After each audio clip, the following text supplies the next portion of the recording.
अभी आते हैं अपन अपने सेकंड वाले केस पे। तो स्टार्ट करते हैं। Ullal Pharma Limited is an unlisted company with its registered office at Baidebettu district, Udupi, Karnataka. In addition to being the market leader in semi-synthetic penicillin, UPL has a presence in key therapeutic segments such as neurosciences, cardiovascular, antiretroviral, anti-diabetics, gastroenterology, and antibiotics, among others. UPL also has 3 group companies. अब देखिए कैसा है ना कि ये सारे business के बारे में अपने को पढ़ना इतना ज़रूरी है नहीं।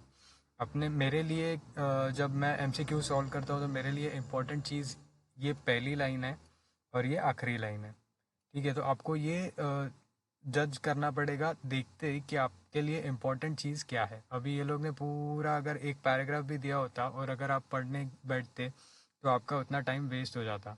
ठीक है, तो जब मैं समरी बना रहा हूँ तो मैंने यहाँ पे लिख के रखा है कि यूपीएल हैज़ 3 ग्रुप कंपनीज, और यहाँ पे लिख लेना कि ये अनलिस्टेड कंपनी है। ठीक है, अनलिस्टेड है और 3 ग्रुप कंपनीज है, बस इतना ही। आगे बढ़ते हैं। From time to time UPL had duly filed its annual accounts, annual returns and other documents if required to be filed with the jurisdictional registrar of companies. मतलब इसने कंप्लायंस पूरा करा हुआ है जो रजिस्ट्रार से करना होता है। ठीक है, उसके बाद आते हैं। The ROC had the whistleblower information that the business of UPL is being carried on for fraudulent and unlawful purposes. There was also an allegation that some illegal secret drug dealings were being carried out by the UPL in the disguise of pharma business. Year-wise comparison of data extracted from the annual accounts and annual returns filed by the UPL indicated the possibilities of huge diversion of funds to the related parties and related entities. Questions were also raised within the company on the correctness of the accounts maintained by the UPL. ठीक है, अब ये पूरा वाला para है ना, मैंने 2 line में यहाँ पे कवर कर दिया। Carried out in fraudulent manner, जिसमें वो लोग ने रिलेटेड कंपनीज और रिलेटेड पार्टीज के साथ ट्रांजैक्शन करे हुए हैं। ठीक है, अब आगे वाला पैरा पे आते हैं। Consequently UPL received a return notice from ROC on 10th of June 2019 asking for the following information, explanations and papers. The notice required the UPL to produce the following documents before the registrar in his office at Bangalore within 30 days from the date of receiving the notice. ठीक है, तो मैंने summary में ये भी add कर दिया कि आरओसी को डाउट है। 10th जून को वो लोग ने नोटिस भेज दिया और ऑल द प्रोसेस फॉलोड। ठीक है, अब ये आगे दिया हुआ है।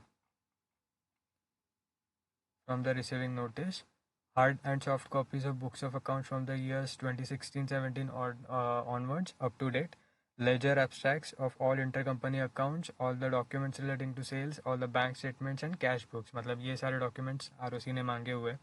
The register duly followed all other processes to call for the information, inspection of books and papers and conduct enquiries relating to UPL as specified under the Companies Act 2013। मतलब ROC ने पूरा प्रोसेस फॉलो करके ये सब करा हुआ है।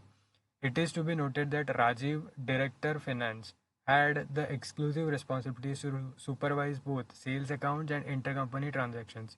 The information which Rajiv shared with ROC could not, to his dismay, convince the registrar. He was also found to be evasive and willfully disobeying the directions given by the ROC.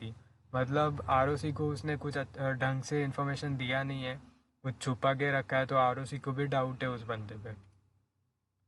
ठीक है, the ROC also issued separate notice to Venkatesh, ex full time director, and Lokesh, ex CFO। या मतलब ये पुराने hero है of the company.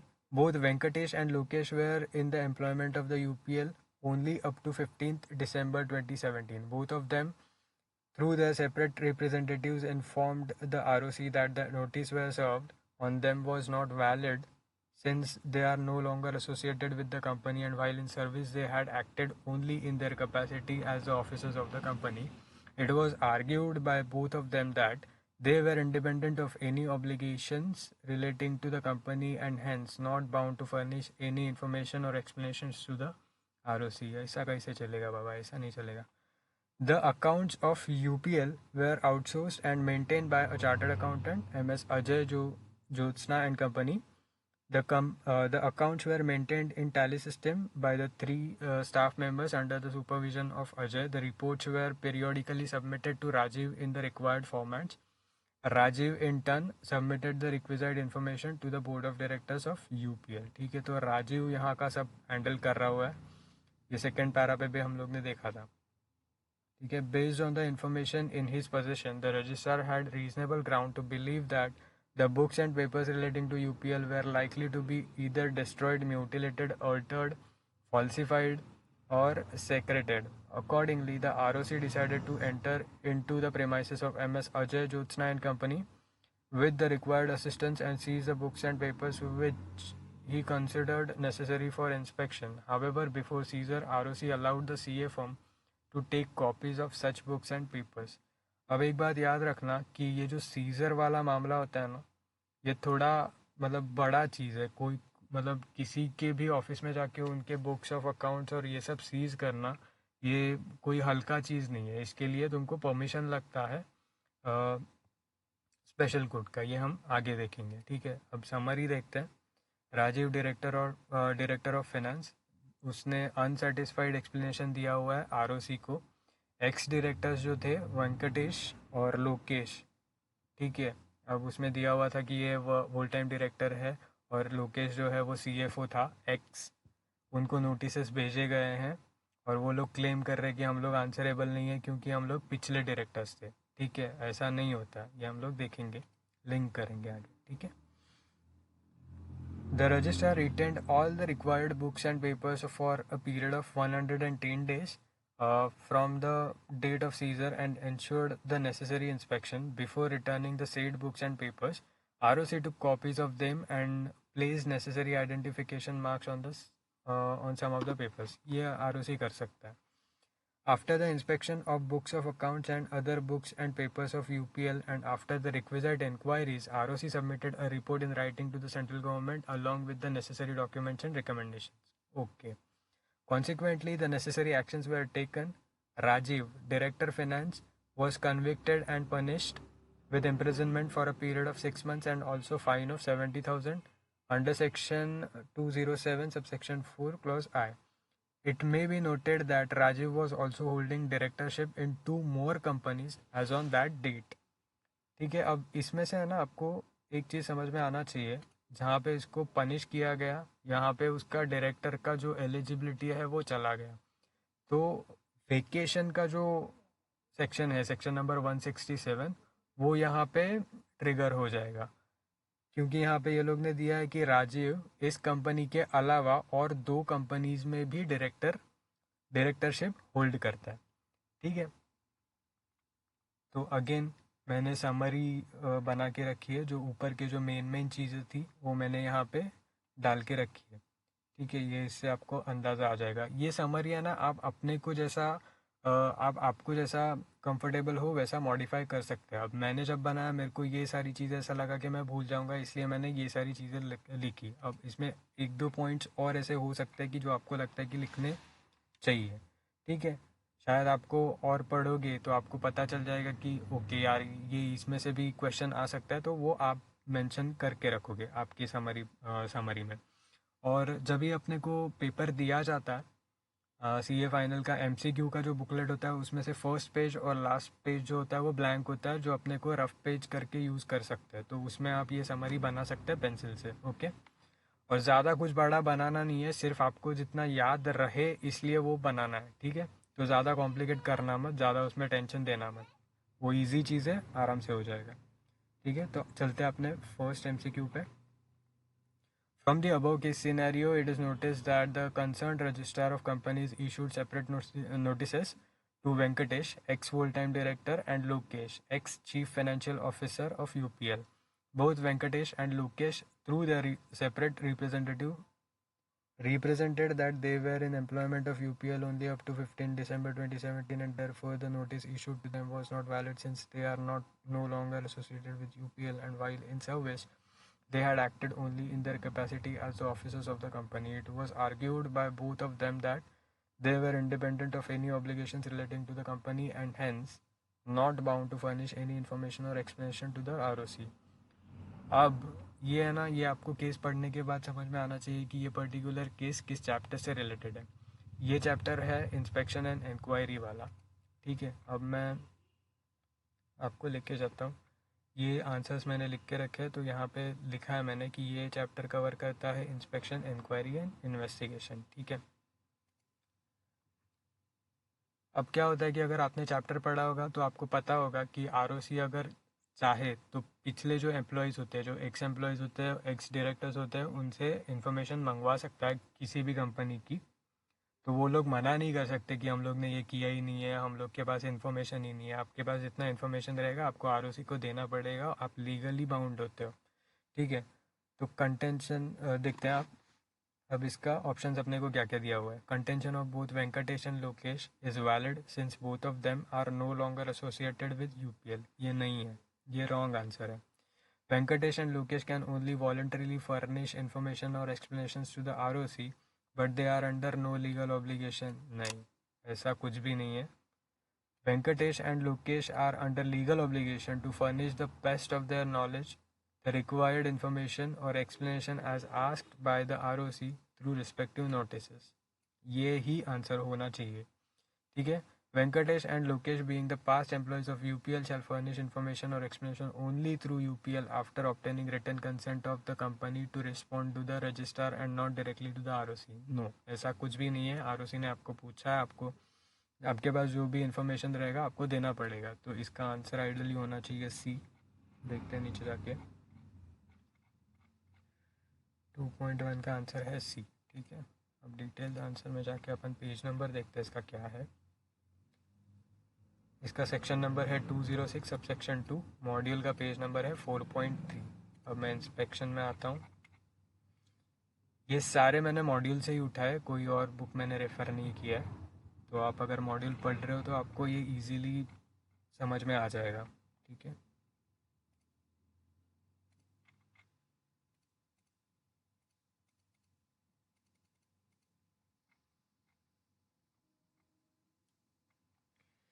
Point 3.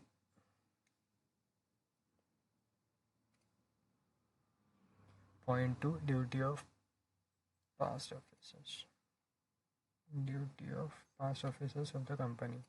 According to the proviso to subsection 2 of section 206, where such information or explanation relates to any past period, the officers who had been in the employment of the company for such period, if so called upon by the registrar through the notice served to them in writing, shall also furnish such information or explanation to the best of their knowledge. Okay. तो मतलब ये अपना answer C सही था. अब आता है question number 2.2 पे. According to the case scenario, Rajiv, the director of finance of UPL, was convicted and punished with imprisonment for a period of 6 months and with fine of rupees 70,000 under section 207. Okay, it is further informed that Rajiv was also holding directorships in 2 more other companies as on that date. From the following options, choose the correct one which suitably applies to the given situation. अब क्या है कि इस बंदे को यहाँ पे तो कन्विक्ट किया गया. ये बंदा यहाँ पे तो डायरेक्टर हो नहीं सकता अभी, क्योंकि उसने यहाँ पे फ्रॉडुलेंट मैनर में सब कुछ मैनेज किया हुआ है. और जो बाकी की जो कंपनीज है उसमें भी उसको उसकी एलिजिबिलिटी चली जाएगी एज अ डायरेक्टर. ठीक है. तो देखते हैं इसके ऑप्शंस अपने को क्या क्या दिए हुए हैं. Rajiv can continue to hold the office of director of UPL since he has acted as per the instructions of the company. No. Rajiv shall be deemed to have vacated the office of Director Finance of UPL from the date he is convicted, but can continue as a director. No. In other 2 companies, no. Rajiv can continue to hold the office of Director Finance of UPL, but shall be disqualified from holding directorship in any other company. No, ये भी नहीं हो सकता. Rajiv shall be deemed to have vacated the office of directorship of UPL from the date he is so convicted, and on such vacation of office shall also be disqualified from holding an office in any other company. मतलब UPL में तो हो ही जाएगा वो, but बाकी की companies में भी उसको रिज़ाइन करना पड़ेगा. ठीक है. या फिर वो निकल जाएगा। तो इसका आंसर होना चाहिए डी, 2.2 का 2.2 का आंसर है डी। डिटेल्ड आंसर में अपन देखते हैं इसका आंसर क्या है। सेक्शन नंबर 207 सबसेक्शन 4 मॉड्यूल का page number 4.7 part 3।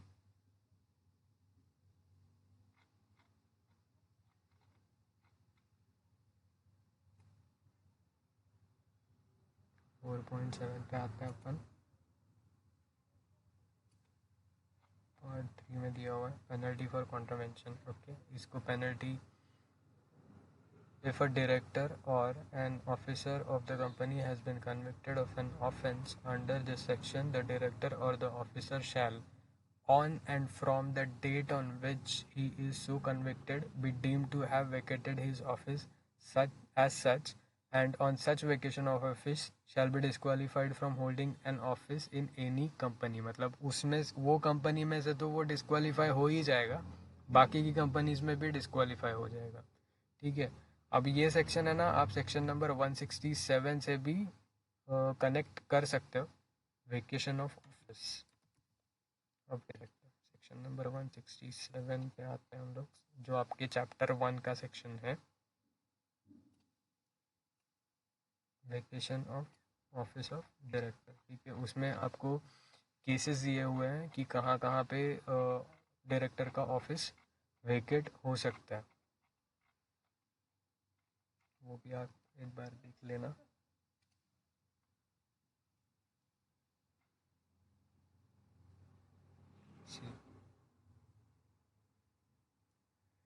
Disqualification under section 217, conviction for committing offence under section 217। अब ये 207 यहाँ पे दिया हुआ है, यहाँ पे पर्टिकुलरली 207 का रेफरेंस दिया हुआ नहीं है, लेकिन फिर भी आपको इंटरलिंकिंग आना चाहिए कि यहाँ पे अगर वो दूसरे कंपनी में या इस कंपनी में भी अगर डिस्क्वालीफाई होता है तो इसका मतलब there is a vacation. Okay, ये इंटरलिंकिंग वाला पार्ट है, ये मैं जस्ट आपको बता रहा हूँ कि ताकि आपको कंसेप्चुअली थोड़ा अंडरस्टैंडिंग आ जाए।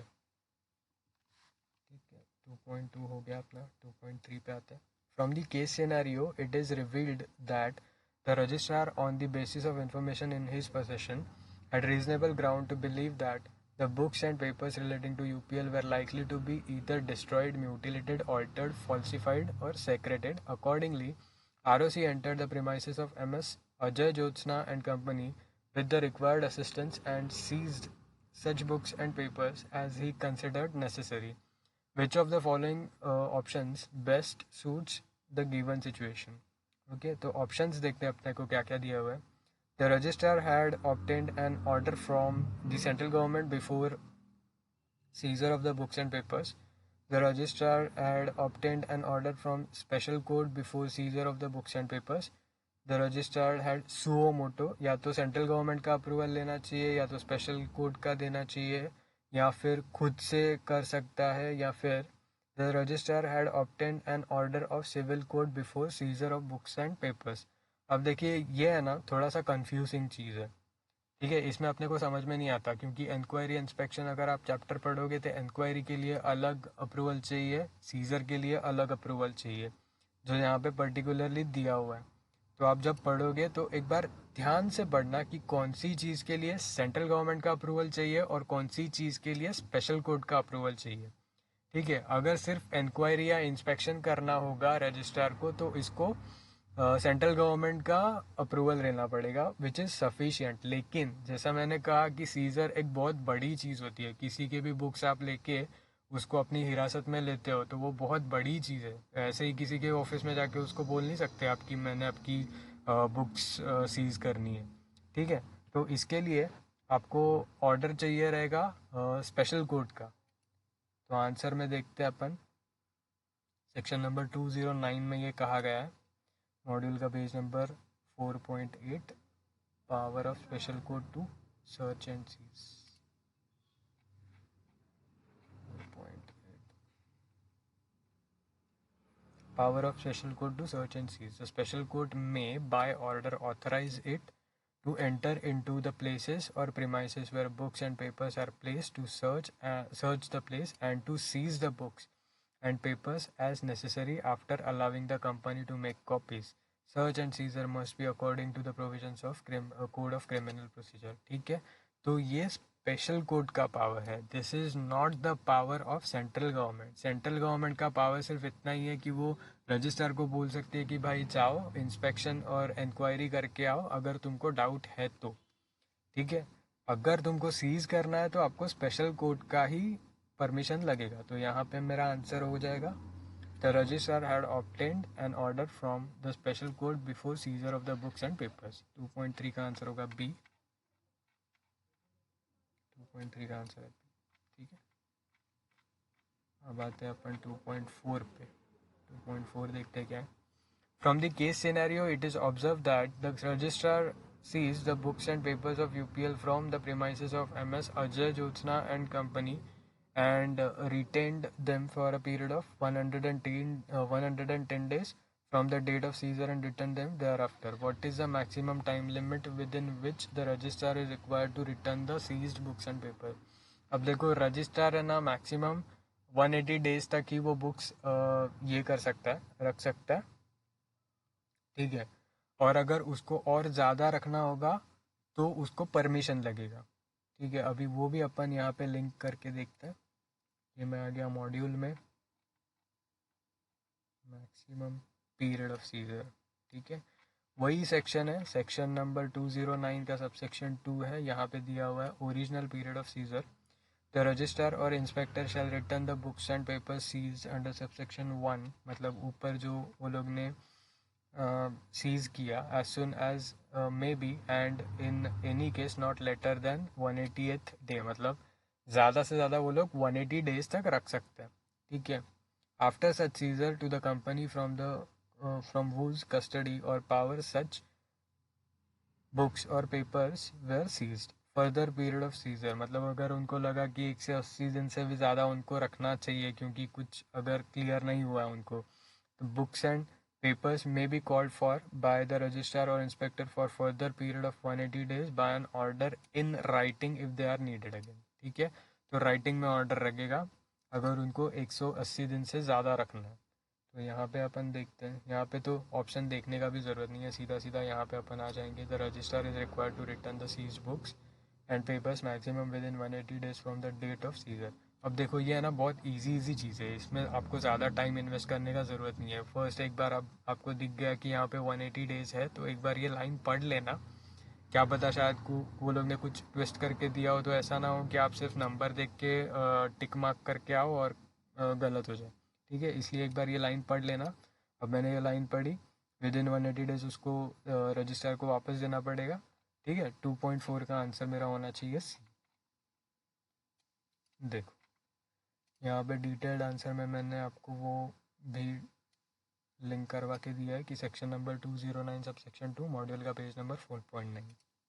ठीक है, ये सारी चीज़ें मैं डिस्क्रिप्शन में डाल दूँगा. ये एक PDF है, इसमें 10 क्वेश्चन सॉल्व करे हुए हैं, तो आप देखना. आपको अगर अच्छा लगे तो मेरे को बता देना कमेंट बॉक्स में कि ठीक ठाक है ये. ठीक है, 2.5 पे जाते हैं अभी.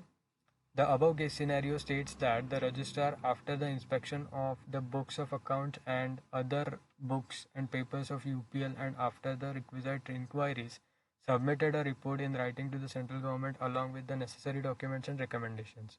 What action is contemplated under Section 210 of the Companies Act 2013 that the central government may initiate in such a situation?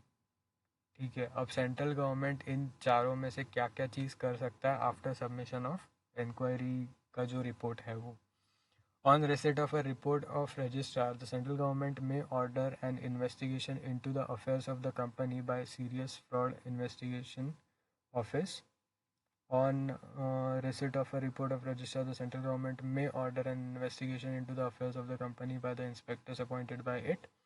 On the receipt of report of registrar, the central government may order an investigation into the affairs of the company by a criminal court. देखो कैसा है पता है, अभी इसमें अगर देखोगे ना, central government may order investigation into the office affairs of the company bye a criminal court. ठीक है, On receipt of a report of the registrar, the central government may order an investigation into the affairs of the company by the jurisdictional tribunal. अब इसमें central government है ना, कभी भी किसी भी ट्रिब्यूनल को ऑर्डर नहीं कर सकता कि तुम ये करो तुम वो करो. उल्टा होना चाहिए ये. कोई ट्रिब्यूनल सेंट्रल गवर्नमेंट को बोल सकता है कि हाँ भाई तुम अपॉइंट करो और तुम इन्वेस्टिगेट करने का ऑर्डर दो. ठीक है, तो अब अपन देखते हैं इसका आंसर क्या हो सकता है. Section number 210 module number 4.11.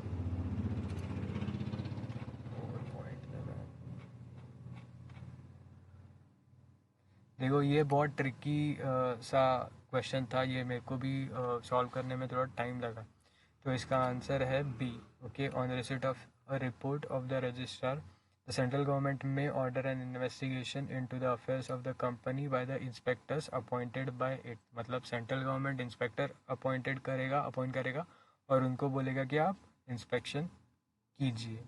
ठीक है, अपॉइंटमेंट ऑफ इंस्पेक्टर्स. ये देखो, for the purpose of this section, the central government may appoint one or more persons as inspectors. देखो बोल्ड में दिया हुआ है वो लोग ने. To investigate into the affairs of the company and to report thereon in such manner as the central government may direct. मतलब central government जिस डायरेक्शन में उनको बोलेगी इन्वेस्टिगेट करने के लिए वैसे वो करेंगे. अब ये जो पॉइंट है ना, ये तो पहले से ही आउट हो जाएगा क्योंकि सेंट्रल गवर्नमेंट को कोई ऑर्डर नहीं कर सकती. ठीक है, affairs of the company bye criminal code. ठीक है, अब आगे देखो ऐसे कई सारे छोटे छोटे चीज़ें होती है जो कंफ्यूज करती है. तो इसके लिए आपका रीडिंग बहुत प्रिसाइज होना चाहिए. ये आप 1-2 बार 2-3 बार पढ़ेंगे ना तो आपको समझ में आ जाएगा कि इसको कैसे टैकल करना है. अब यहाँ पे तो मैंने आपको लिंक करवा के दे दिया है. ठीक है, आप अगर मुझसे पूछोगे तो मैं बोलूँगा कि ये पूरा का पूरा सेक्शन आप एक बार ध्यान से पढ़. ठीक है, कि कौन सा ऑर्डर कौन पर्टिकुलर अथॉरिटी दे सकता है और किसको दे सकता है, क्योंकि ये बहुत मैंडेटरी है. हमारे साथ होता है कि हम पहले 3 चैप्टर पढ़ जाते हैं और बाकी के जो 2 चैप्टर है वो हम लोग बहुत हल्के में ले लेते हैं और इसमें से ये जो छोटे छोटे पॉइंट्स है उसमें से MCQ आ जाते हैं और अपने मार्क्स चले जाते हैं. ठीक है, तो इसके लिए मैंने आपको यहाँ पे ये जो लिंक करवाया है वो आपको वहाँ पे काम आएगा. और अगर चाहिए आपको तो ये डाउनलोड कर लेना, इसमें यहाँ पे साइड में मार्किंग कर लेना और आपके वर्ड्स में लिख लेना कि ये पर्टिकुलर चीज़ के लिए सेंट्रल गवर्नमेंट का अप्रूवल चाहिए, ये पर्टिकुलर चीज़ के लिए स्पेशल कोर्ट का अप्रूवल चाहिए. ठीक है, जहाँ जहाँ पे आपको लगता है कि वहाँ पे आपका भूलने का चांसेस है, क्योंकि जब भी एग्ज़ाम डे होगा उसके एक दिन पहले जब आप रिवाइज़ करते हो ना तो ये पूरा का पूरा करना पॉसिबल नहीं है. तो मैं सजेस्ट करूँगा कि जो MCQs आपको जब प्रैक्टिस करते वक्त मुश्किल जा रहा है उसमें ही सिर्फ आप लिख के रखो कि ये मेरे को एक दिन पहले पढ़ना है और ये ज़रूर पढ़ के जाना है क्योंकि ये थोड़ा मुश्किल है, याद रखना थोड़ा सा थोड़ी सी दिक्कत आ सकती है. ठीक है, तो जैसे ये वाला MCQ था अभी जो हमने सॉल्व किया, जो कि मुझे भी मुश्किल लगा इसलिए मैंने बताया. अगर आपको और भी कोई क्वेश्चंस ऐसे मुश्किल लगते हैं तो आप वो भी कर सकते हो. ठीक है, अभी आगे आगे वाले केस सिनेरियो पे क्वेश्चन पे आते हैं. The case scenario states that the registrar retained all the required accounts and papers for a period of 110 days from the date of seizure, ensured the necessary inspection and returned them to the UPL. After so return, if the registrar again calls for the books and papers, then for maximum how many days he can retain them. अभी वो वही section में हमने पढ़ा था, ये इसी question से रिलेटेड है. 180 डेज एडिशनल, उसको अगर एडिशनल डेज चाहिए तो एडिशनल 180 डेज ही कर सकता है और वो भी मतलब उसके लिए भी उसको अप्रूवल लेना पड़ेगा. ठीक है, सो यहाँ पे भी मैं आता हूँ 180 डेज पे. If the register again calls for the books and papers then he can retain them maximum for a period of 180 days. तो 2.6 का मेरा आंसर होगा सी. देखिए, ठीक है, तो ओवरऑल सेकेंड वाला क्वेश्चन सिर्फ एक ही चैप्टर कवर करता है आपका, जो है इंस्पेक्शन इंक्वायरी एंड इन्वेस्टिगेशन. उसमें भी ये जो 2.5 वाला जो MCQ था जो मुझे बहुत मुश्किल लगा क्योंकि इसके लिए बहुत इन डेप्थ जाना ज़रूरी है. ठीक है, तो इसके लिए आप एक ही चीज़ कर सकते हो कि ये पूरा सेक्शन पढ़ सकते हो, सेक्शन नंबर 210. ठीक है, और यहाँ पे ग्राफिकल रिप्रेजेंटेशन भी वो लोग ने दिया हुआ है, तो मेरे को लगता है ये थोड़ा इजी जाएगा अगर आप पढ़ते हो। ठीक है।